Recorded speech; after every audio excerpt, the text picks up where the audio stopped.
한국직업방송과 연합뉴스TV가 함께 만드는 취업 전문 뉴스, 투데이 고용플러스입니다. 정부와 노동계, 재계대표가 올해 처음 한자리에 모여 화합을 다짐했습니다. 하지만 덕담 대신 최저임금을 둘러싼 불편한 말들이 오가면서 분위기는 무거웠습니다. 강은나래 기자입니다. 올해로 35년째를 맞은 노사정 신년인사회. 노동시장 상생을 기원하는 자리로 한 해 노사정 관계의 바로미터로 여겨집니다. 정부는 산적한 노동 현안들을 사회적 대화로 풀어가자고 제안했습니다. 경사노위에서 노사정이 마음을 하나로 모아 탄력근로제, 노사관계 법제도 등 국민의 삶과 밀접한 현안들을 하나하나 풀어나갈 수 있기를 기대합니다. 하지만 노동계는 짧은 덕담에 이어 정부의 최저임금 결정체계 개편안과 관련한 불편한 심기를 그대로 노출했습니다. 탄력근로제 단위기간 확대 방침에 반발해 경사노위에도 불참하고 있는 민주노총은 올해 신년회에도 모습을 드러내지 않았습니다. 두 번째 해에 산입 범위를 확대하면서 예전으로 돌려놨고 세 번째 해에는 그보다 후퇴하는 그런 정책을 내놨습니다. 재계는 소득 분배가 원활히 이루어지려면 무엇보다 기업이 먼저 살아야 한다고 맞받아쳤습니다. 새해엔 기업들이 도전적으로 투자할 수 있도록 기업의 기살리기에 힘을 모아주셨으면 합니다. 무거운 말들이 오가면서 올 한 해 노사정 관계의 험로를 예고했습니다. 연합뉴스TV 강은나래입니다. 지난해 연간 일자리 증가폭이 금융위기 이듬해인 2009년 이후 최저치를 기록했습니다. 통계청에 따르면 지난달 취업자 수는 2,663만 8천 명으로 1년 전보다 3만 4천 명 증가하는 데 그쳤습니다. 또 지난해 연간 취업자 수도 9만 7천 명에 머물러 고용이 감소했던 2009년 이후 증가폭이 가장 작았습니다. 반면 지난해 실업자는 107만 3천 명으로 현재와 같은 형태로 고용 통계가 개편된 2000년 이후 가장 많았습니다. 통계청 관계자는 생산 가능 인구 감소와 인구 증가폭 축소, 자동차 등 제조업 부진을 취업자 증가폭 축소 원인으로 분석했습니다.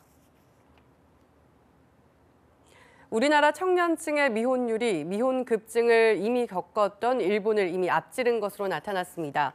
보건사회연구원에 따르면 2015년 기준 우리나라 30에서 34세 남성 미혼율은 56%, 여성은 38%입니다. 반면 같은 연령대 일본의 미혼율은 남성 47%, 여성 35%로 우리보다 낮은 수준입니다. 결혼을 고려할 만한 20에서 44세 미혼 남녀 가운데 실제 이성 교제를 하는 사람도 10명 중 3명에서 4명에 불과했습니다. 특히 이 교제율도 30에서 35세를 기준으로 뚝 떨어지는 것으로 분석됐습니다.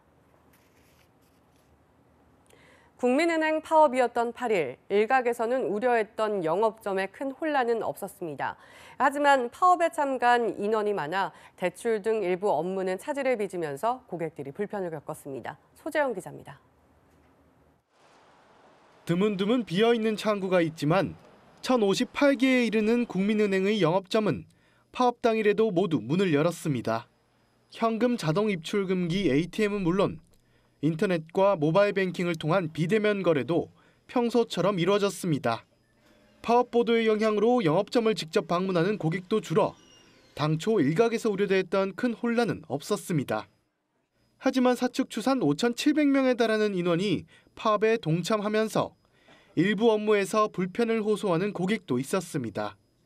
공인인증서 발급을 받으려고 왔는데 파업이라고 해가지고 4시간 그 정도 걸린 것 같아요. 파업을 바라보는 시민들의 시선은 엇갈렸습니다. 신용카드 발급 받았는데 5분 정도 걸렸고 평소랑 다를 바 없이 시간 걸렸던 것 같아요. 다른 기업들도 비슷하게 파업하고 그래서 기업이랑 직원 간에 어쩔 수 없는 다툼이라고 생각합니다. 다른 시민들은 평균 연봉이 9,100만 원에 달하는 근로자들의 파업에 곱지 않은 시선을 보냈습니다. 사실은 저도 조금 파업은 좀 아무래도 임금이 되게 높은데 좀 하는 건 좀 아니라고 생각이 들긴 해요. 노조가 예고한 대로 이달 말 2차 파업을 시작으로 3월 말까지 모두 5차례 파업을 할 경우 고객들의 불편은 커질 것으로 보입니다. 연합뉴스TV 소재형입니다. 노동자 2명이 420일 넘게 굴뚝 농성 중인 파인텍 사태. 좀처럼 해결의 기미가 보이지 않습니다. 굴뚝 위에선 무기한 단식까지 돌입했고 처음으로 기자회견을 연 사측은 노조를 절대 받을 수 없다는 강경 입장을 밝혔습니다. 박수주 기자입니다. 의료진들이 서둘러 75m 굴뚝 위로 올라갑니다. 420일 넘게 고공 농성을 벌이고 있는 파인텍 직원 2명이 무기한 단식에 돌입하자 긴급 의료 지원에 나선 겁니다. 단식이 이제 3일째 지속되면서 갑작스러운 저혈당이 오는 것이 조금 걱정이 됩니다. 지금 두 분의 몸은 메마른 그런 나뭇가지처럼 아주 앙상한 상태입니다. 저 몸이 지금 이 단식을 며칠이나 버틸 수 있을지. 가까스로 열린 4차례 교섭에도 별다른 진전을 보지 못한 가운데 사측은 처음으로 기자회견을 열었습니다. 하지만 모 회사인 스타플렉스가 직원 5명의 고용을 책임지란 노조의 요구는 받아들일 수 없다는 입장만 재확인했습니다. 합리적인 노조 활동을 하고 보편적인 사람들은 충분히 괜찮은데 지금의 굴뚝에 있고 한 분들은 보통 일반적이지가 않아요. 회사의 경영 때문은 아닌 거죠. 원래는 고용할 수 있는 여력은 있는 거죠. 그렇죠. 이른바 강성 노조이기 때문에 회사를 위태롭게 할 수 있다는 겁니다. 노조는 파인텍 사태가 노조를 몰아내려는 사측의 의도에서 비롯된 것임을 방증하는 주장이라며 모 회사의 고용 보장을 재차 촉구했습니다. 138만 원, 136만 원 이래 받습니다. 망을 해도 산업 한식 안 시켰습니다. 생활이 빈곤해져서 하루라도 빨리 이 공장을 떠나서 나가게 만드는 게 주목적이기 때문에. 출구 없는 노사 간 대립 속에 극단적 사태마저 우려되는 상황. 이 때문에 정부와 정치권의 적극적인 중재를 요청하는 시민사회 목소리도 커지고 있습니다. 연합뉴스TV 박수주입니다. 대학에서 청소 경비를 담당하는 비정규직 노동자들이 인원 감축 방침 철회를 촉구하며 집단 결의대회를 이어가고 있습니다. 열악해질 근무 환경을 우려하는 목소리를 내고 있습니다. 김지수 기자입니다. 화장실 소변기 구석구석을 직접 손 걸레질로 닦아 내려갑니다. 분리수거까지 하며 쓰레기통을 비우는 손놀림엔 쉴 틈이 없습니다. 교수나 직원들이 출근하기 전 사무실 청소를 마쳐야 하는 청소 노동자들은 새벽 첫 차보다도 일찍 준비에 나섭니다. 준비는 2시 50분에 일어나요. 여기 오면은 5시가 안 돼요. 옷 입고 올라가야 돼요. 일이 많다 보니까. 근무 시간은 새벽 6시부터이지만 정해진 업무량이 많기 때문에 새벽 5시에는 시작을 해야 그 일을 완수할 수 있는 상황입니다. 겨울 영하로 떨어진 날씨에도 청소일은 점심때까지 지하에 있는 휴게실을 들를 틈조차 없이 이어집니다. 병원도 매일 다녀야 돼. 안 아픈 곳이 없지. 어제도 아랫번도 이 친구도 가가지고 침도 맞고 부항도 또 왔어요. 하루하루를 그렇게 살고 있어요. 살기 위해서 하기는 하겠지만은 1년에 5일 주어지는 휴가도 동료에게 부담 줄까 봐 마음 놓고 쓰지 못한다고 말합니다. 이들을 더욱 힘들게 하는 건 학교가 청소 노동자 인원을 감축하려 한다는 소식입니다. 연세대의 경우 지난해 말 16명의 청소 노동자가 정년 퇴직을 했지만 아직 3명만 인원이 충원된 상황. 대학 측은 인력 재배치가 필요한지 여부를 검토 중이라며 근로조건 저하는 없도록 하겠다고 밝혔습니다. 연합뉴스TV 김지수입니다.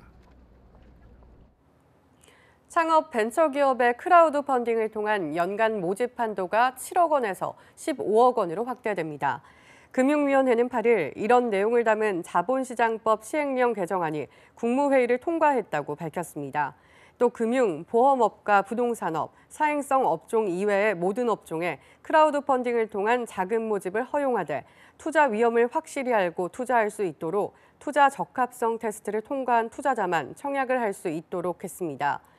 개정 시행령은 이 밖에 국민연금 등 연기금과 공제회의가 의결권을 민간 운용사에 위임하는 것을 허용하기로 했습니다. 정부가 임대사업자로 등록한 집주인에게 많은 세제 혜택을 주는 대신에 세입자 권리 보호 장치를 좀 더 강화하기로 했습니다. 집주인이 임대 기간이나 임대료 규정을 지키지 않으면 지금보다 5배 많은 최고 5천만 원의 과태료를 물게 됩니다. 이재욱 기자의 보도입니다. 지난해 말 기준 민간 임대 사업자는 40만 7천 명으로 전년 같은 기간과 비교해 15만 명이나 늘었습니다. 등록 임대주택은 38만 채가 증가해 모두 136만 2천 채를 기록했습니다. 현재 민간 임대주택은 600만 채로 2017년 말 임대주택 등록 활성화 방안이 발표된 뒤 23%가량이 제도권 안으로 들어온 셈입니다. 정부가 임대사업자들에게 세금 혜택을 주는 대신 세입자가 마음 편히 살 수 있도록 상반기 중 민간임대특별법을 고쳐 집주인의 의무를 좀 더 강화할 계획입니다. 임대사업을 등록하고 해당 주택을 임대하지 않거나 다른 사람에게 양도하는 경우에는 임대사업자의 핵심 의무 위반으로 보아 최대 5천만 원까지 과태료를 상향 조정하였습니다. 또 세입자가 등기를 뗐을 때 등록 임대주택임을 알 수 있도록 등기부등본에 이를 표시하도록 의무화했습니다. 세입자가 거주하는 동안 임대료 5% 상한율을 적용받을 수 있도록 하겠다는 취지입니다. 특히 임대소득세와 종합부동산세 감면 시 임대차 계약 신고 확인서를 의무적으로 제출하도록 해 임대료 준수 여부를 검증하도록 했습니다. 임대조건 미신고나 임대 의무기간 미이행 때는 정부와 지방자치단체가 합동점검도 나설 예정입니다. 연합뉴스TV 이재욱입니다. 지난해 국내 면세점 시장이 사상 최대 호황을 누린 것으로 나타났습니다. 다이공으로 불리는 중국 복다리상 덕이 컸는데요. 올해도 면세점 업계가 웃을 수 있을지 이준우 기자가 살펴봤습니다. 지난해 1월부터 11월까지 국내 면세업계 총 매출액은 약 158억 달러, 우리 돈으로 17조 8천억 원에 달한 규모입니다. 지난달 매출까지 합치면 작년 한 해 총 매출액은 19조 원을 무난히 넘을 것으로 예상됩니다. 2015년 총 매출액 9조 원을 돌파한 뒤 3년 만에 2배가 넘게 성장한 겁니다. 매출 증가의 1등 공신은 중국 보따리상인 일명 다이공이 꼽힙니다. 사드 논란 이후 한국을 찾은 중국인 관광객 6호가 여전히 회복되지 않고 있지만 이들이 빈자리를 메워주고 있다는 겁니다. 중국 분들의 한국 화장품에 대한 높은 선호도 유지로 인해서 한국 화장품의 매출이 대폭 신장이 유지가 되고 있고요. 그간의 국적 다변화 노력을 통해서 동남아 고객들의 대폭 증가가 주요 원인으로 꼽을 수 있을 것 같습니다. 올해도 면세점의 성장세는 이어질 전망입니다. 중국뿐 아니라 동남아 등에서 오는 외국인 관광객의 방문이 꾸준히 늘어나고 있는 데다 단체 관광에 대한 중국 정부의 규제가 풀리기 시작하면서 6호의 회복세도 기대되고 있기 때문입니다. 하지만 낙관론만 펴기에는 어려운 국내외 변수가 있습니다. 먼저 중국 정부가 전자상무법을 시행하면서 중국 보따리상들의 국내 유입을 위축시킬 수 있습니다. 중국 보따리상은 한국 면세점에서 물건을 사서 자국에서 주로 온라인으로 되파는데 중국 정부가 온라인 상품 판매 허가제를 도입하면서 세금도 물리고 있기 때문입니다. 또 우리 정부가 신규 면세점의 진입장벽을 낮춘 것도 변수입니다. 시내 면세점들의 고객 유치 경쟁이 치열해지면서 과도한 마케팅으로 이어지고 수익성 약화로 이어질 수 있다는 겁니다. 중소형 업체들이나 그렇게 한 번에 보따리상 통해서 넘겨왔던 업체들이나 이런 쪽은 타격을 받을 수밖에 없을 거라고. 면세점 업계가 모처럼 맞은 호황을 이어가기 위해서는 고객층을 다변화하고 해외 사업 진출을 확대해야 한다는 지적이 나옵니다. 연합뉴스TV 이진우입니다.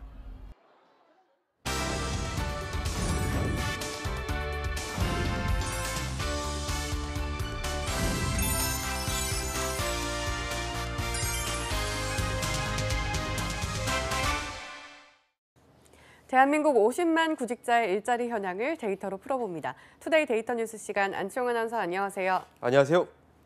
데이터 뉴스 시간입니다. IMF 시기만큼이나 혹독한 한 해였다고 평가하는 지난해 극심한 경기 침체 속 직장인의 책상은 제대로 지켜졌을까요? 지난해 기업의 구조조정 현황 데이터 뉴스에서 알아봅니다. 네, 지난해엔 제조업은 물론 금융업에서도 구조조정이 연달아 발생했잖아요.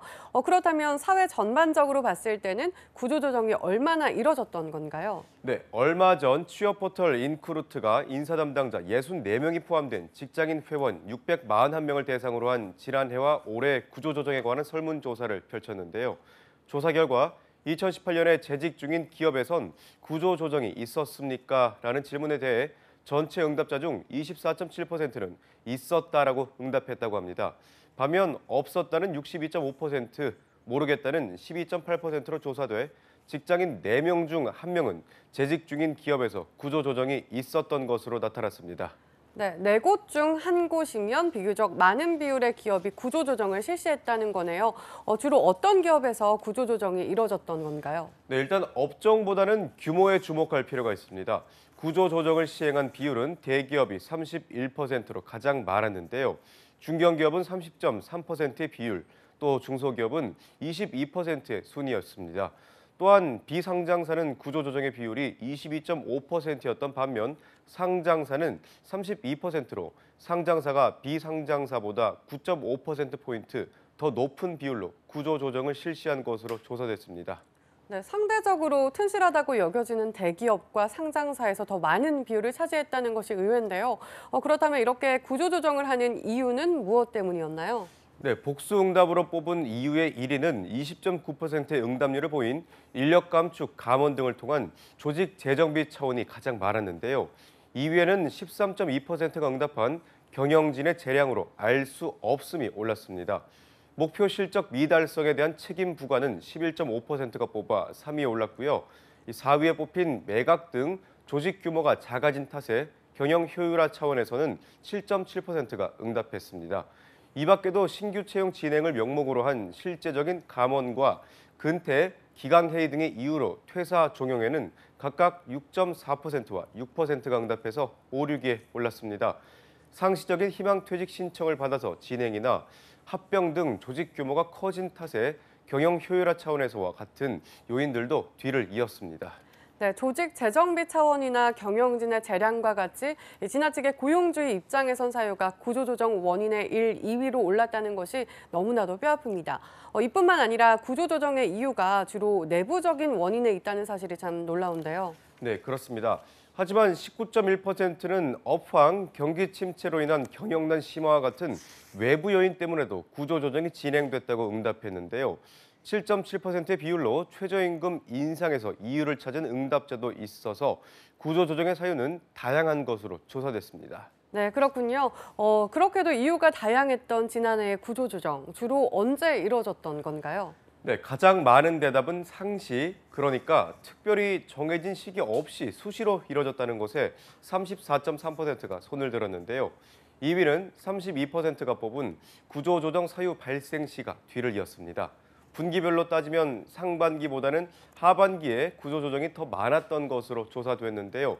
소수지만 매월이라고 응답한 비율도 1.2%였습니다. 네, 상시로 구조조정이 이뤄졌다는 대답이 다소 충격적인데요. 그렇다면 구조조정 대상자가 되는 기준은 어떻게 나눠졌나요? 네, 저성과자라는 기준이 21.6%로 가장 높은 응답률을 차지했습니다. 뒤이은 대답 역시 17.4%가 응답한 인사고과 평가에 따른 대상자로 업무 성과와 고과가 구조조정에 가장 큰 영향을 차지하는 것으로 나타났는데요.